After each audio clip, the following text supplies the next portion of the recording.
Oke, dah. Dan siap untuk belajar hari ini? Siap. Oke, ketuanya siapa? Mari siapkan mari. Siapa? Semuanya, siap, gerak. Sebelum kita memulai pelajaran, mari kita berdoa. Berdoa sesuai agama dan kepercayaannya masing-masing. Berdoa, mulai.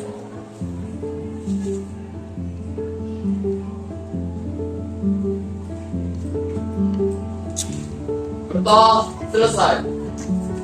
Beri salam. Assalamualaikum warahmatullahi wabarakatuh.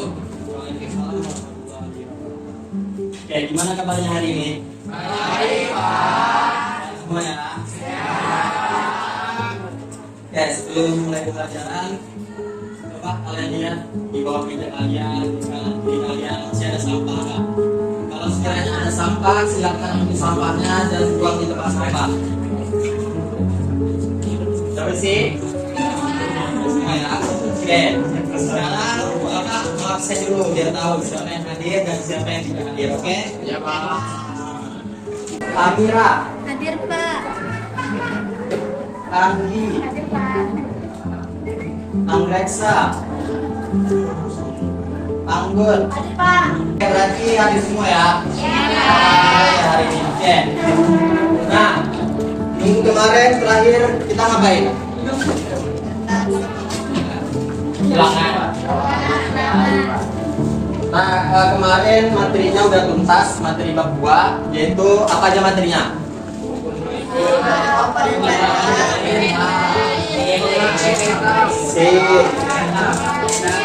Si beta. Terus ya, jadi Bapak anggap untuk materi yang kemarin sudah tuntas. Nah, kan kemarin kita membahasnya tentang pemetaan kan? Nah, sekarang kita fokusnya pada geografi fisiknya. Oke, artinya kita akan membahas terkait fenomena fisik yang ada di permukaan bumi. Nah, hari ini materi kita adalah tentang dinamika litosfer. Oke, ada yang udah tahu apa itu litosfer? Lapisan bumi, Pak. Lapisan bumi. Oke, jadi lebih lengkapnya litosfer itu adalah dia berasal dari dua kata dari bahasa Yunani, yaitu litos dan sphere. Litos ini artinya batuan dan sphere itu artinya lapisan. Jadi kalau digabung, litosfer itu adalah lapisan batuan atau lapisan yang tersusun oleh batuan-batuan dan juga mineral. Itu litosfer. Oke, next. Nah, kalian pernah nggak membayangkan dari mana bahan-bahan untuk membuat smartphone itu didapat? Dari mana? Dari aluminium. Nah, aluminium dapatnya dari mana? Emas dapatnya dari mana? Dari dalam bumi, kan yang kalian. Nah, ya, jadi bahan-bahan seperti tembaga, aluminium dan lain-lain itu adalah bahan penyusun dari smartphone tadi. Nah, semua bahan itu didapat dari hasil tambang pada bagian litosfer atau pada bagian kerak bumi. Litosfer itu sama dengan kerak bumi. Jadi kalau nggak ada litosfer, nah kalian nggak akan bisa tuh scroll sosmed itu nggak bisa, karena nggak ada bahan penyusun pembuat smartphone tadi. Oke? Nah, sebelum kita bahas lebih jauh tentang lapisan litosfer tadi, terlebih dahulu kita perlu tahu yaitu lapisan bumi. Oke, lapisan bumi. Nah, jadi bumi kita itu punya lapisan. Jadi dia nggak cuma satu doang, tapi dia ada layernya, ada lapisan-lapisannya. Analoginya kayak telur. Telur ada apa aja? Ada cangkang.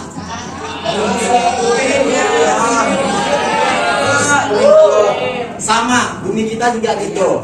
Ada inti bumi, ada mantel bumi, dan yang paling luar sama. Jadi analoginya seperti telur bumi kita. Lanjut. Nah, ini dia lapisan-lapisannya. Ada lapisan inti. Nah, inti ini dibagi lagi jadi dua. Ada yang inti dalam, ada yang inti luar. Terus di atas inti luar ada L. Dan yang paling luar ada oke. Lapisan yang paling atas atau lapisan terluar. Kita sekarang adanya di mana? Kerak bumi.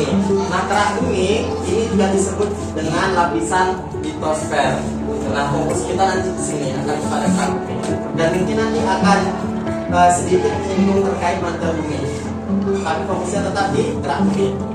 Nah, kerak bumi ini adalah lapisan yang paling atas, tapi dia lapisannya itu paling tipis, cuma sekitar 5 sampai 70 km. Jadi kalau kalian dari tanah nih, misal kalian dari tanah sekitar 100 km, misalnya, nah itu nanti yang kalian temui bukan kerak bumi lagi, tapi udah lava, udah tembus ke mantel bumi tadi. Iya. Jadi dia sampai 70 km cuma kerak bumi tadi. Nah, unsur-unsurnya ada apa aja? Unsur-unsurnya itu ada seperti aluminium. Nah, ini yang tadi nih, bahan unsur apa nih? Aluminium, terus besi, kalium dan magnesium, oksigen dan lain-lain. Jadi bahan penyusunnya itu lebih banyak. Dan memang bahan-bahan yang ada di litosfer ini itu sering digunakan untuk kehidupan kita sehari-hari. Masih ingat nggak pengertian dari litosfer apa? Lapisan batuan. Oke, sederhananya gitu ya, lapisan batuan. Nah, karena litosfer ini merupakan lapisan batuan, maka kita juga akan membahas terkait batuan. Jadi batuan itu ada siklusnya, ada prosesnya. Jadi batuan itu nggak tiba-tiba ada itu aja, dia ada prosesnya. Jadi siklus batuan itu merupakan sebuah proses perputaran batuan di permukaan bumi, dari mulai magma hingga keluar permukaan bumi dan kembali lagi ke dalam perut bumi oleh pengaruh gaya endogen, kembali lagi menjadi magma. Gimana prosesnya atau gimana siklusnya? Ini dia. Nah, jadi seluruh bebatuan yang ada di permukaan bumi itu asalnya dari magma. Gimana prosesnya? Jadi nih, magma yang keluar dari perut bumi biasanya lewat gunung Merapi atau gunung berapian, dan dia mengeluarkan yang namanya lava atau magma. Nah, lavanya itu keluar. Nanti setelah keluar, dia akan mengalami proses yang namanya pendinginan. Ketika lavanya mendingin, otomatis dia akan mengeraskan, ya Pak, sehingga menjadilah dia batuan beku. Itu dia batuan pertama yang terbentuk itu batuan beku. Dimulai dari batuan beku dulu. Setelah itu, batuan beku tadi mengalami yang namanya pelapukan atau erosi, sehingga dia terkikis oleh hujan, oleh panas, ataupun terbawa oleh arus air. Dan dia berubah menjadi sedimen dulu. Berubah menjadi sedimen. Nah, nanti pecahan-pecahan sedimen atau rekaan-rekaan batu ini dia akan terendapkan atau nanti menjadi batuan sedimen. Batuan yang kedua, yang pertama kan itu sedimen. Terus masih ada lagi prosesnya, yaitu proses perubahan batuan sedimen menjadi batuan metamorf, atau bisa juga batuan beku menjadi batuan metamorf. Caranya gimana? Caranya ketika batuan-batuan ini tadi itu mengalami yang namanya suhu dan tekanan yang tinggi. Jadi kalau batu yang tertimbun, otomatis dia tertekan kan oleh permukaan bumi. Nah, dia nanti akan membentuk batuan metamorf. Terus batuan metamorf ini kan batuan ketiga nih, yang terakhir. Ini bisa nggak jadi lava lagi? Bisa. Oke, benar. Jadi batuan metamorf ini bisa kembali menjadi lava apabila adanya proses ataupun tenaga dari dalam bumi. Misal nih, contohnya ada tabrakan lempeng. Ini katakan lempeng A. Terus menabrak lempeng D. Jadi lempeng A mengarah ke sini dan lempeng B mengarah ke sini. Dan di zona tabrakan ini atau zona subduksi ini itu terdapat batuan metamorf misalnya. Otomatis kan kalau tabrakan ada gesekan kan? Nah, gesekan tadi menimbulkan panas, sehingga batuan-batuan yang ada di sekitar sini itu akan meleleh dan kembali menjadi magma. Nah, biasanya kalau ada tabrakan lempeng kayak gini, di sini timbul gunung. bisa gunung Merapi atau gunung biasa. Jadi kayak gini prosesnya, perubahan tektonisme dan pengaruhnya terhadap kehidupan. Tahu nggak apa itu tektonisme? Udah pernah dengar belum sebelumnya? Belum. Oke, coba jelasin. Jadi tektonisme itu adalah proses pergeseran, pengangkatan, pelipatan ataupun patahan yang terjadi pada bagian kerak bumi atau pada bagian litosfer, yang mana hasilnya tadi, hasil dari pergeseran lempeng tadi itu akan menyebabkan berbagai fenomena ataupun menyebabkan permintaan bumi. Contohnya pegunungan, lembah, dan juga dataran. Itu adalah contoh dari proses tektonisme. Jadi sederhananya tektonisme ini adalah proses pergerakan lempeng. Proses pergerakan lempeng bumi. Nah, jadi lempeng bumi, ya, lempeng benua itu dia nggak cuman diam di situ aja. Jadi kerak bumi nih, kan ada kerak bumi. Nah, di bawahnya kan tadi apa? Di bawah kerak bumi. Nah, mantel bumi ini dia sifatnya itu plastis. Maksudnya dia nggak padat. Jadi kalau otomatis kalau yang bawahnya nggak padat, otomatis yang atasnya bisa bergeser kan. Sama kalau kalian analoginya taruh gayung di atas air, ngambang nggak gayungnya? Ngambang kan? Diam aja nggak gayungnya atau bergerak-gerak? Kurang lebih ya gitulah, sama dengan permukaan bumi. Tapi kalau gayungnya kalian tekan ke bawah, tenggelam nggak? Tenggelam kan? Nah, di sini akan kita lanjut ke bagian yang epirogenetik. Jadi bagian juga dari tektonisme tadi. Epirogenetik itu adalah gerakan pergeseran lempeng secara vertikal. Vertikal kayak mana? Ini ya. Kalau nggak ke atas ya ke bawah. Nah, itu epirogenetik. Nah, di sini pengertiannya, gerakan epirogenetik merupakan pergeseran lempeng tektonik secara perlahan yang dia meliputi wilayah yang luas dengan arah vertikal. Arah vertikal maksudnya gimana?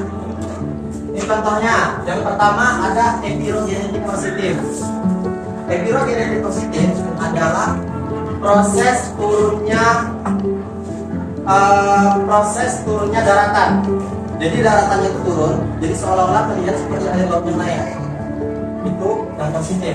Ingat aja, kalau positif ini berarti turun. Sedangkan yang epirogenetik negatif itu kebalikannya, kalau tadi turun berarti naik. Ini adalah proses naiknya daratan. Terus mungkin muncul pertanyaan dari kalian, kok bisa suatu daratan atau suatu pulau itu dia turun, ya kan? Kenapa bisa turun? Nah, biasanya itu disebabkan karena tenaga yang ada di mantel bumi tadi. Jadi bisa dia tenaga dari di lapisan mantel bumi itu menarik daratan tadi.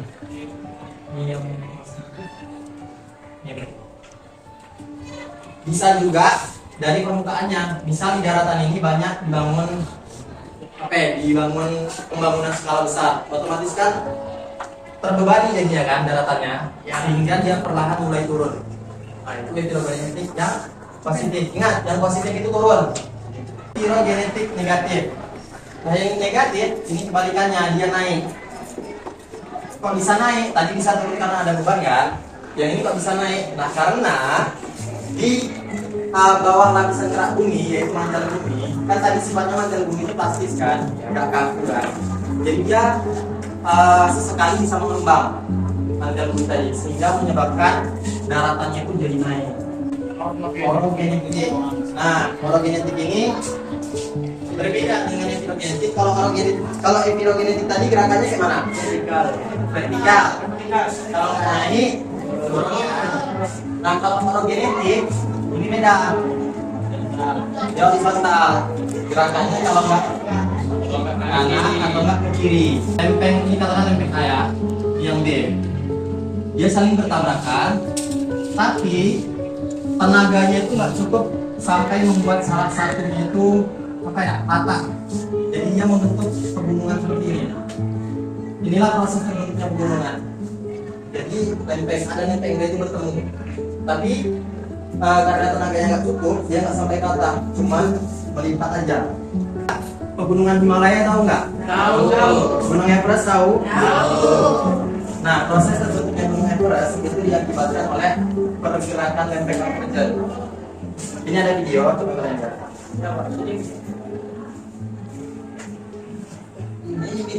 Ini adalah proses terbentuknya Gunung Himalaya atau Gunung Everest. Nah, jadi di negara apa ini? Kanada. Negara apa? Bukan. Di Asia dia. Negara yang bentuk benderanya nggak kotak. Nepal. Pergerakan lempengan ada berapa? Tiga. Yang pertama, kalau konvergen apa?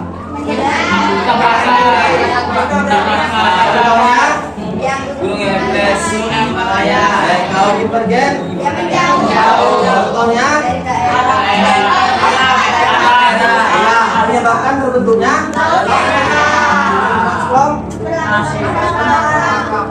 contohnya ya patahan San Andreas di Amerika Serikat atau sesar Semangko di Sumatera Barat. Nah, sampai sini ada yang mau ditanyakan nggak? Nggak? Lanjut. Oke, kalau gitu Bapak mau kalian membentuk menjadi 4 kelompok ya. Ya. Jadi nanti kalian berbaris menjawab pertanyaan yang ada di depan. Mungkin kalian bantu 3 orang lain coba penduduk sama ini. Oke. Nah, nanti misal nih Pak Ari di sini. Pak Ari maju ke depan, terus Pak Ari jawab. Jadi jawab, udah selesai jawab kan? Pindah ke barisan paling belakang. Oke, Pak. Nah, nanti baru kasih lagi. Maju ke depan. Misal nggak bisa jawab nih, berarti langsung ke belakang. Oke, soalnya. Lihat soalnya, dijawab di terus di depan. Baca soalnya baik-baik, jangan sampai salah. Salah.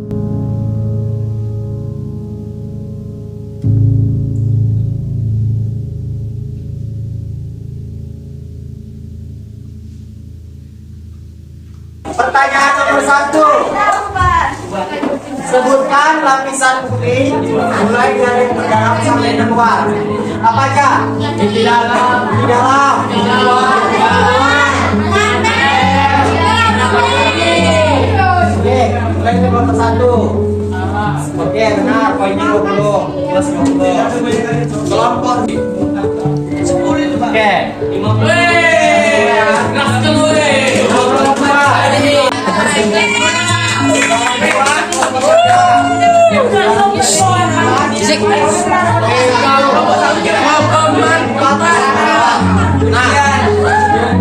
Hadiahnya langsung minggu depan ya. Pelajaran hari ini sudah selesai. Tadi Bapak juga sudah menjelaskan. Ada nggak dari kalian yang mau mencoba menyimpulkan apa yang sudah kita pelajari hari ini? Ayo, Mas Dewi. Menyimpulkan apa keseluruhan yang sudah kita pelajari hari ini. Gak perlu banyak-banyak. Ada yang mau coba? Boleh Pak.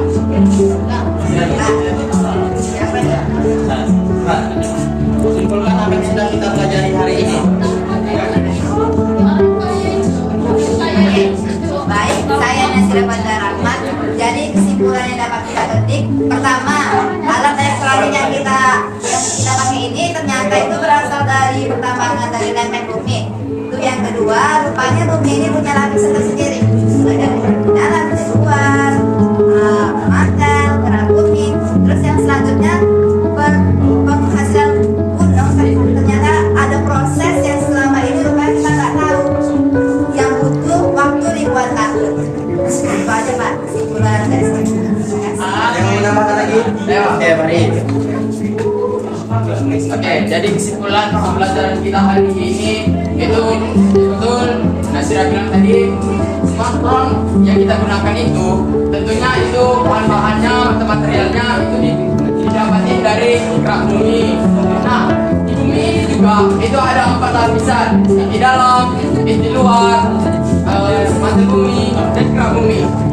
Setelah itu ada pergerakan lempeng. Pergerakan lempeng itu ternyata ternyata bukan hanya maju-maju aja, tapi dia itu ada pergerakannya tersendiri.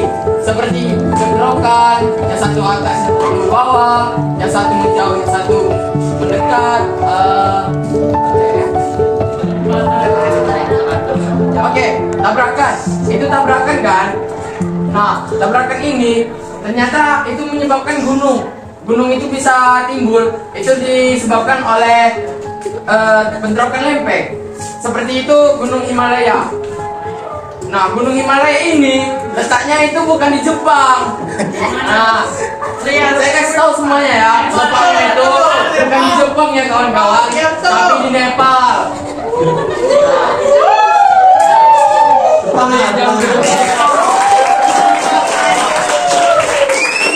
Oke, itu saja Pak. Terima kasih semuanya. Yang tinggal dari keduanya tadi. Bantuan. Yang lain nggak? Selain kalian berdua tadi. Bantuan.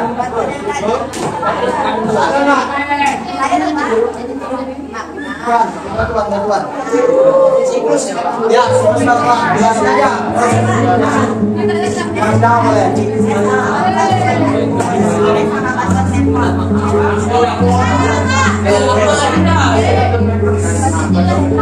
Bisa jadi makna.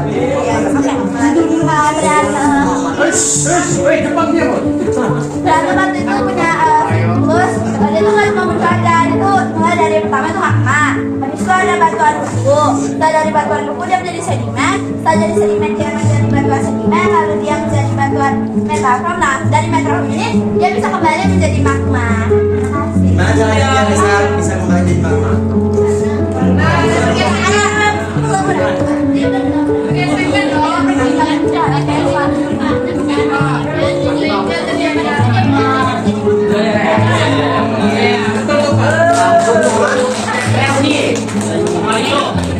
Oke, jadi ternyata keseluruhan udah paham semua ya sama yang kita pelajari hari ini.